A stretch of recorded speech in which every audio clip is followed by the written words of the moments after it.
Hola, ¿qué tal? Soy Jesús Aldaco de Mastercad. Bienvenidos a este video para YouTube en el cual vamos a trabajar algo distinto a lo que hemos venido elaborando, dado el tema de Fusion 360 a lo largo de los últimos meses. Nos hemos estado dedicando mucho a subir contenido relativo al curso de simulación en Fusion 360 y en este caso pues se nos hizo prudente trabajar con algo distinto, alusivo pues a las fechas que se vienen, ¿no? De Navidad. En este caso, lo que queremos trabajar es un diseño para impresión en 3D de una esferita, de una esfera que se trabaje de esta manera. La idea es que se pueda rotar, ¿no? Y pues en esta parte nosotros poner cualquier diseño. En este caso, pues lo que tenemos es un reno. Sin embargo, podemos generar cualquier diseño dependiendo de si tenemos alguna marca o algo en especial, algún juguete, alguna caricatura que queremos que quede en el diseño interno, pues lo podemos trabajar. Si quieren este diseño base, nos podemos comunicar por el medio de Slack. La manera de acceder va a estar en la descripción o en la página de Mastercard, dependiendo de cómo ustedes se acomoden.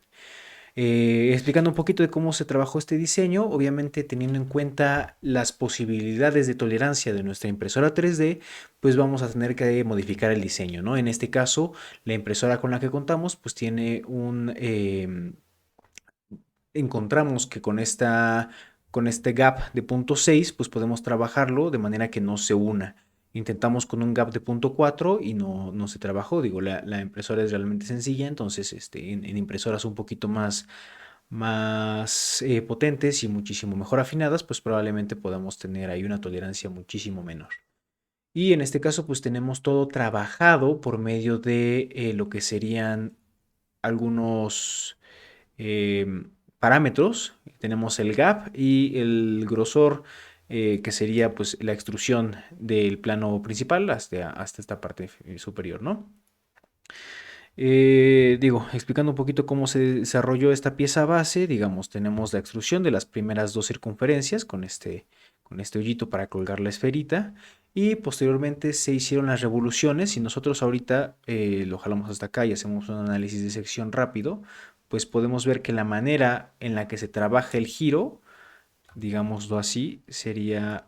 eh, está muy agresivo ese análisis de sección. Listo. Sería por medio de estos conos extruidos que se trabajan aquí. Si yo retiro, digo, esta impresión está un poquito mal generada, pues tenemos esta parte, ¿no? Que se encaja y así ya la pieza puede rotar.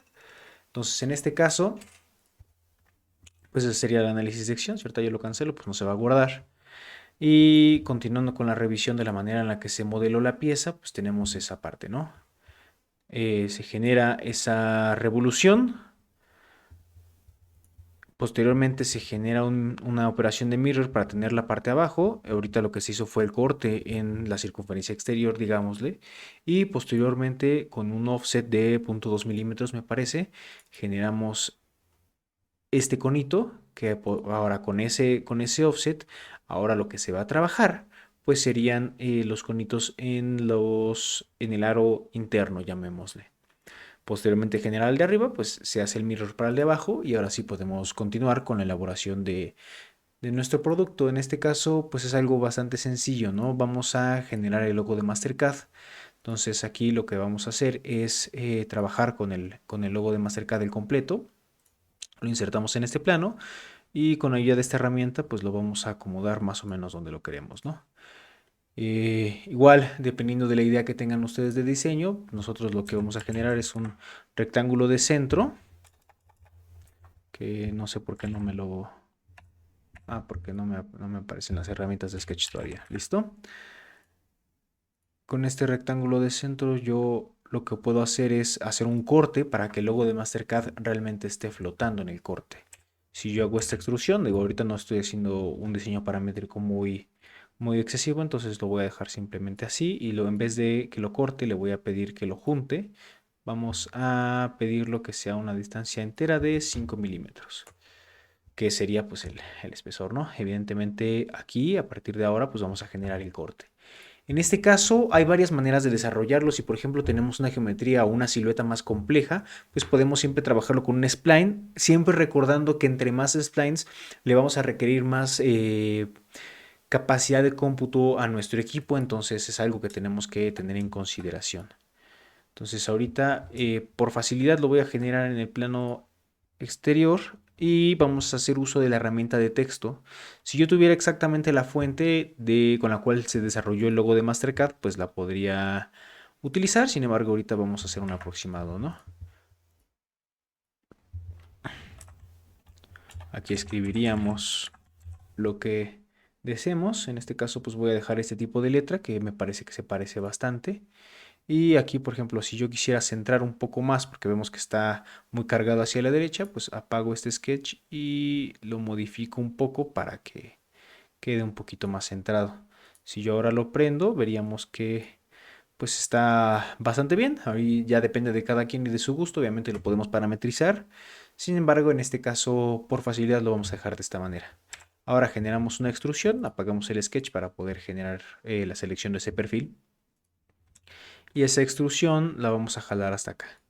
En este caso, pues nos trabaja automáticamente el corte, de manera que no tengamos que estar seleccionando nosotros la operación que queremos. Si yo genero ya el corte, podemos ver cómo ya está prácticamente lista nuestra esfera. En este caso, dependiendo de los detalles que nosotros queríamos, recordando evidentemente el tipo de manufactura que vamos a trabajar, que sería manufactura aditiva, resulta evidente que estas piezas van a quedar flotando y que se van a caer. Entonces podríamos aquí generar algunas costillas o alguna situación que las mantenga en su lugar, o simplemente ver cómo se vería la figura finalizada sin tenerlas presentes. Vemos que se entiende suficiente y si nosotros queremos validar el modelo como ya listo, pues simplemente sería seleccionar todo esto y simplemente removerlo. Si yo ahora apago el canvas, vemos cómo quedaría, ¿no?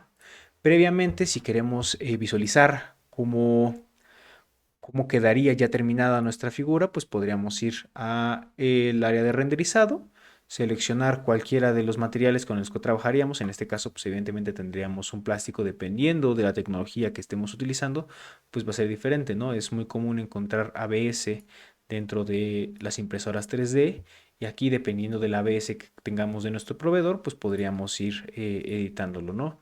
En este caso, pues podríamos conseguir ABS de diferentes colores y pues hasta ahí iríamos bastante bien con el diseño. En este caso, la idea es mandarlo a imprimir en 3D. Entonces tenemos varias opciones en Fusion 360. La primera opción es trabajar con un software externo. Eso lo vamos a trabajar aquí en Mesh y vamos a mandar a exportar a nuestro programa de preferencia. Hay varios programas, Print Studio, Preform, Cura y algún programa en específico que nosotros tengamos. Le decimos la ruta a Fusion 360 y nos mandaría para allá nuestro modelo. Nosotros podemos elegir el tipo de formato. Una buena idea es ya no trabajar con un formato STL. ¿Por qué? Porque un formato STL no nos guarda esto que sería las dimensiones del modelo. Entonces muchas veces cuando nosotros abrimos un STL de una parte externa, de algún desarrollador externo que no fuimos nosotros, nos encontramos con que las medidas no son tan coherentes con lo que en realidad nosotros esperábamos del modelo. ¿Eso por qué? Porque el STL no guarda información, no guarda metadata tan específica como pueden ser ese tipo de situaciones, ¿no? En este caso, pues las dimensiones del modelo. Obviamente guarda el factor de forma, por eso pues tenemos la misma geometría con la que habíamos trabajado, sin embargo la escala es la que se modifica. Entonces, una buena manera de evitar ese problema es trabajar con formatos 3MF y en este caso pues podríamos decirle en qué tipo de unidades se trabajó nuestro archivo, sería milímetros, y el tipo de refinamiento que tendría la malla, ¿no? Podríamos trabajar con diferentes opciones y mandaríamos a resolver a Cura. Aquí evidentemente pues tendríamos que convertir esto en un componente. ¿Por qué? Porque solamente nos deja elegir uno por vez. Pero bueno, lo mandaríamos a convertir en un componente conjunto o podríamos utilizar la opción de Combine, por ejemplo. Lo combinamos, no le vamos a decir que lo corte, sino que lo junte, le decimos que sí. Evidentemente esto sigue sin tocarse, pero ya se trabaja como un solo componente. Entonces, bueno, creo que no lo elaboró como debía. Entonces sí iríamos a la otra situación, ¿no? A la otra opción que habíamos trabajado. Le decimos que lo junte, no nos lo está juntando, entonces sí tendríamos que generar un componente y mandar a resolver a partir de ahí. O la otra solución sería trabajar con el slicer que cuenta Fusion ya de inicio, que sería ir a la workspace de manufactura y en este caso nos estaríamos trabajando con una manufactura aditiva. Aquí pues tendríamos varias opciones. Realmente la manera de la complejidad que nosotros queremos trabajar al momento de usar manufactura aditiva depende mucho de la calidad superficial que querramos de diferentes situaciones. Por ejemplo, si queremos que se vea que es un producto el cual pues va a tener una calidad superficial mayor, pues vamos a tener que ahí mover varios ajustes para que se quede de la manera que nosotros deseamos. Si nosotros, por ejemplo, queremos que soporte más carga, pues tendríamos que aumentar la cantidad de material, porque muchas veces lo que hacen los softwares de los slicer es que la parte externa quede completamente sólida y un buen porcentaje de la parte interna de los componentes serían huecos. Eso va a depender mucho de las capacidades que queremos que tenga nuestro componente. Sin embargo, en este caso, pues como es una pieza de decoración, pues no necesitamos que sea más resistente. Haríamos un nuevo setup. En este caso sería manufactura aditiva. Nos dice que son dos cuerpos, ahí nos evita bastante ese problema. Y lo que tendríamos que hacer es elegir el tipo de máquina con el que vamos a trabajar. La seleccionamos. Fusion 360 tiene una librería bastante amplia dependiendo de las marcas más comunes de impresoras 3D. Obviamente también vamos a tener impresoras de resina y SLS y diferentes situaciones. Sin embargo, pues lo más común es trabajar con unas impresoras de filamento convencionales. En este caso, pues podemos dejar la Ender 3 Pro. Vamos a vista de Home. Y pues tener en cuenta eso, ¿no? Que evidentemente lo que queremos es que nuestro cuerpo se quede automáticamente en la cama. Aquí tenemos un arreglo automático, entonces nosotros al decirle OK nos lo va a colocar al centro. Ya dependiendo de si queremos colocar más o menos piezas, pues podemos trabajar eso, ¿no? Aquí hay diferentes settings que podemos ver más adelante en diferentes videos. ¿Por qué? Porque son settings que probablemente lleguen a ser un poco más avanzados dependiendo de lo que nosotros querramos lograr en nuestra impresión. Tendríamos settings básicos, que sería, por ejemplo, dependiendo de la calidad de nuestro componente, pues queremos que el layer height sería más alto o más delgado, dependiendo de lo que querramos, ¿no? En este caso, pues uno convencional, pues sería ese. Aquí por defecto no selecciona el ABS como lo habíamos revisado. Sin embargo, pues dependiendo del material que nosotros tengamos, podemos hacer una preselección, lo cual ya viene con una preestablecidos ciertos ajustes que nos podrían ayudar en el caso de que seamos un poco más principiantes o poderlos ir editando de manera personal. Podríamos, por ejemplo, seleccionar PLA y vemos que los ajustes se van a modificar. Aquí incluso podemos bajar la altura de las capas para poder tener unas paredes muchísimo más definidas, evitando esas líneas que son muy convencionales en este tipo de manufactura. Si nosotros ahora vamos a editar el extrusor, pues podemos modificar ciertos valores, valores de cada capa, valores de lo que les comentaba, que sea hueco o no sea hueco. Lo que sería Squirt, Brim y Wrapped, que serían para mantener la adhesión dentro de nuestra cama de impresión y diferentes situaciones que tendríamos aquí, ¿no? En este caso, pues lo podemos dejar de esta manera. Y ya dependiendo de los requerimientos de cada uno, pues se pueden ir modificando, ¿no? Lo que seguiría sería generar el toolpath, o que lo que está haciendo ahorita es dividir en capas nuestro componente. Y si nosotros bajamos aquí, incluso nos marca lo que tardaría en imprimirse aproximadamente, ¿no? Eso depende de diferentes situaciones, pero pues es una buena manera de entender la aproximación. Si ahorita nosotros podemos ver la simulación, por ejemplo, simular el toolpath, pues nos mandaría diferentes parámetros que son bastante importantes. Ahorita vemos cómo nos generó este brim alrededor para mantener la adhesión de nuestro componente. Si tenemos, por ejemplo, componentes muy altos, es muy buena idea generar este tipo de soporte que permitan que no tengamos o no perdamos adherencia con nuestra cama de impresión. Si yo voy subiendo aquí, pues vemos cómo se va generando nuestra impresión.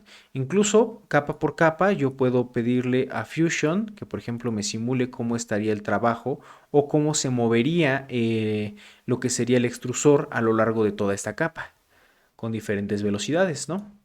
Vemos que si nosotros vamos subiendo o bajando, nos va poniendo el tiempo, el layer en el que nos encontramos y diferentes situaciones, ¿no? Vemos que son 25 capas en total y que el tiempo pues, serían estos 205.38 segundos y podemos incluso pedir varias situaciones como por ejemplo revisar cuánto material se va a utilizar, revisar la calidad superficial y diferentes situaciones, pues lo podríamos trabajar a partir de aquí.